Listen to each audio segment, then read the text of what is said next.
Thanks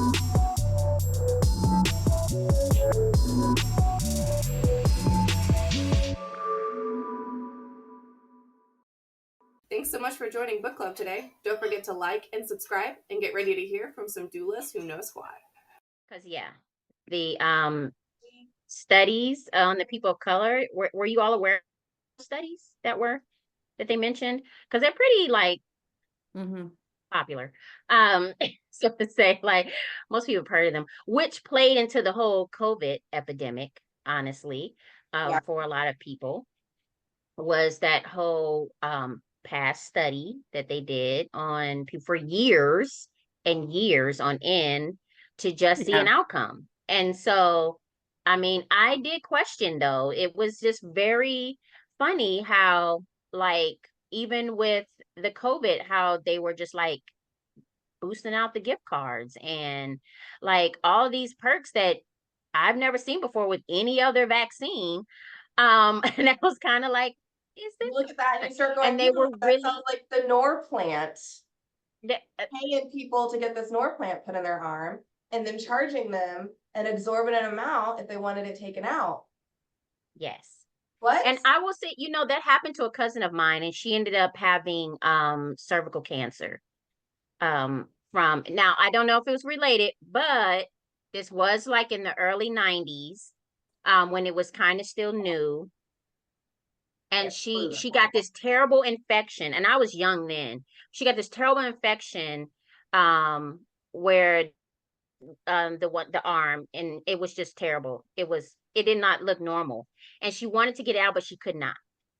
It cost money. That's what the whole thing was. And different states did it at different levels. Yeah, she could not. Yeah. And then her medical health spiraled, like not long after that. It just spiraled. So she went through a lot and I think it was due to that. Like, that was new information for me when I read that in the book. Like, oh my goodness, this was the depot. Like, it was just, yeah. Those were some eye openers for me. It is not. Yeah, that one. Let's see what else they covered. The Tuskegee. I can never pronounce the location. Yeah, the Tuskegee. Tuskegee. Yeah. Tuskegee. 40. Yeah, the Tuskegee was the more popular one that I mentioned. Yeah, that was shameful. It really was. That's awful. Penicillin in 1947, and this experiment continued until 1972. Yeah, that's awful. Yeah. And what were you even trying to learn at that point? Exactly. Yep. We had the cure. Mm-hmm. I look at it more of an extermination. See, that would be than it actually being an actual study. That it's that it's more of like things that are going to make that population lower. Because as she mentioned, like they're quick to throw you on birth control because they don't want you to procreate. They're like, please don't give us any more Black babies. I mean, that is honestly like, let's do things that can stop it. Oh, birth control, yes, this birth control do all these things, but it's doing so much more to the body that they're not explaining. Let's put that birth control into our vaccines too. Yep. Keep population control. Like, it's really sick. And it's like, you never really know what is the plan until after you're already in it. Like, I'm pretty sure those men didn't realize, like, oh, okay, I'm doing something good for the country. I'm helping and doing. No, not at all.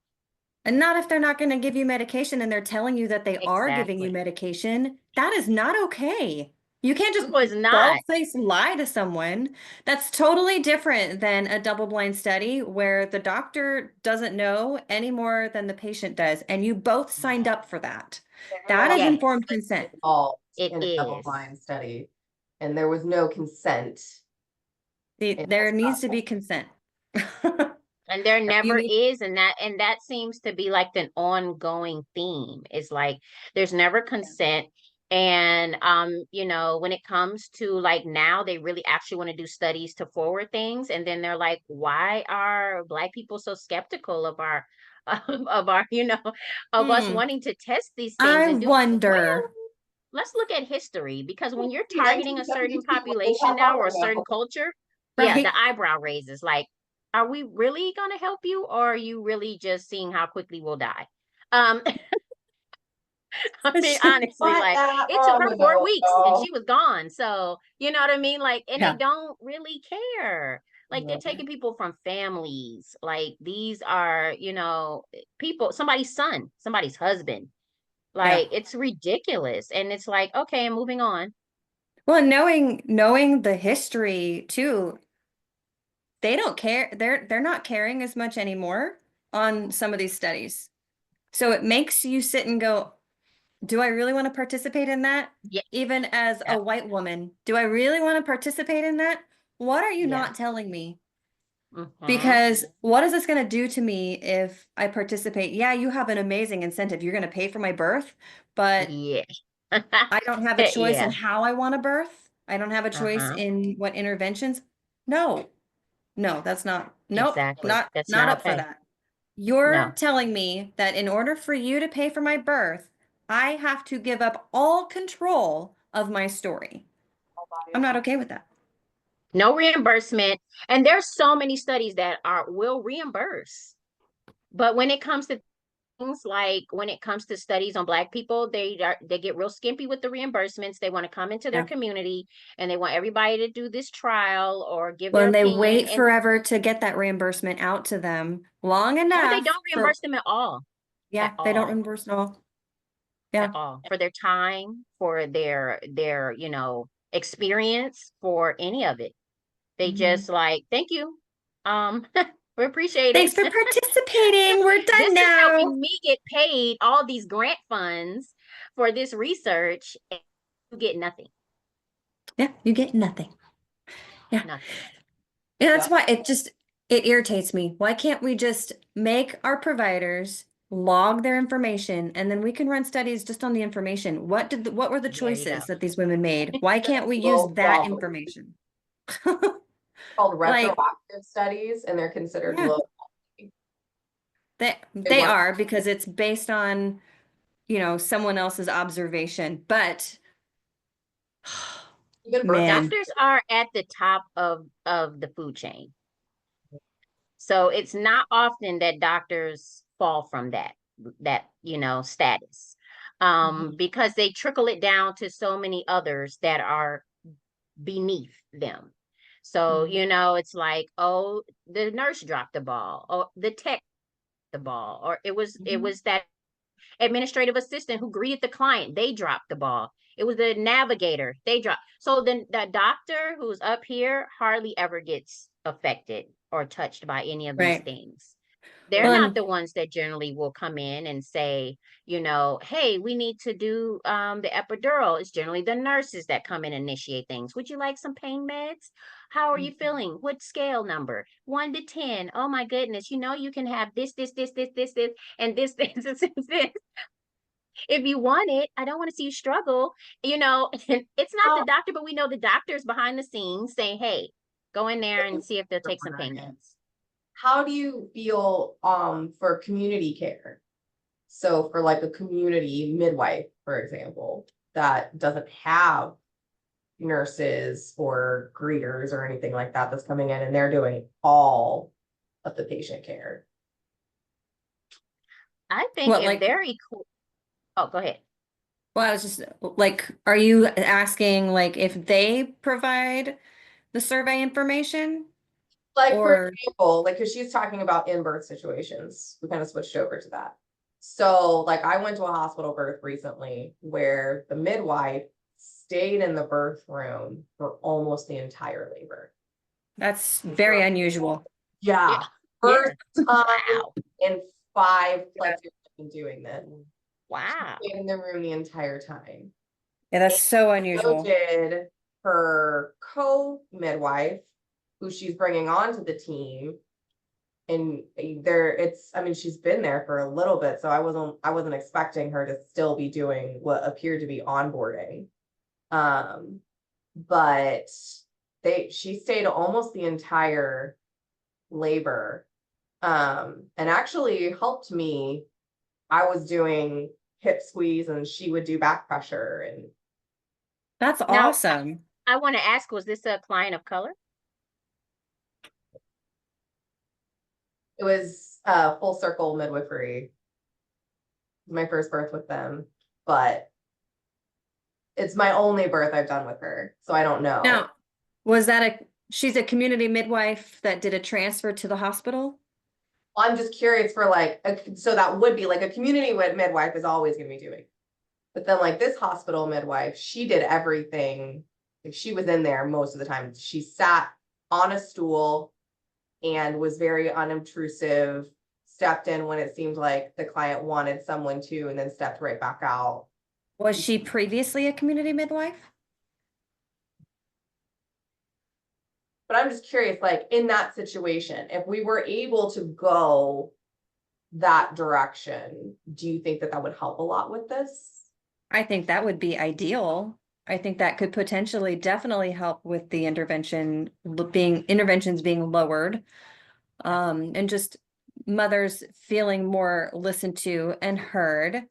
That's that gentle birth Janice is talking about, where the midwife is observing, stepping in when needed, not saying, oh, let me do this to you.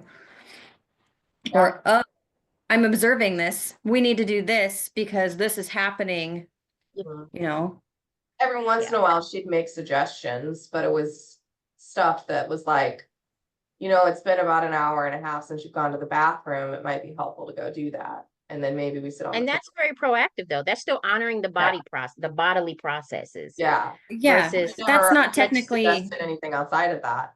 That's not technically an intervention either. That's just, we all know that if you have a full bladder.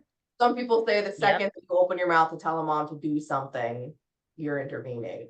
But I think they're going a little too far. That's a little far. No, yeah. That's a suggestion. Yeah. Not when you're already doing it is something different, or you're like persuading them to do it. Yeah. That's an intervention. Like we really would like, and we think it would really be helpful if you let us, or that's persuasive language, then that is an intervention. And it's but we all know when you have a full bladder in labor, you're stopping things anyway, because now we're tightening everything up. We're causing contractions to be more painful because there's less space. Baby can't come past the bladder anyway. We need to empty that bladder. The bladder is moving the uterus out of alignments. Exactly. Yeah. So we're making a suggestion. You can totally not do it, but we just totally be prolonged, and you'll probably wet on yourself. I mean, it'll still all happen anyway. Yeah. It'll still come out one way or another. It'll still come out. So the roots of midwifery. Before we move on, I need to use the bathroom. Talked about pee too much. Now that we've been talking about it, your bladder being full. No, I've had several cups of my decaf coffee, and I am while she's gone, do you want to talk about the other? Because there's 3 more in the book. Although, no, there's 2 more in the book, and then it moves on to so on page 30, they talk about the Dr. Sims. And his disgusting, shouldn't be acclaimed at all. Oh, you said page 30? Mm-hmm.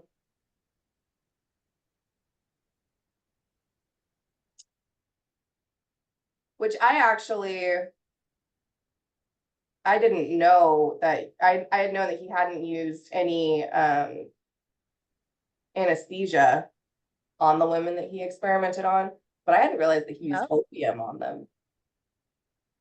That had been the father of gynecology.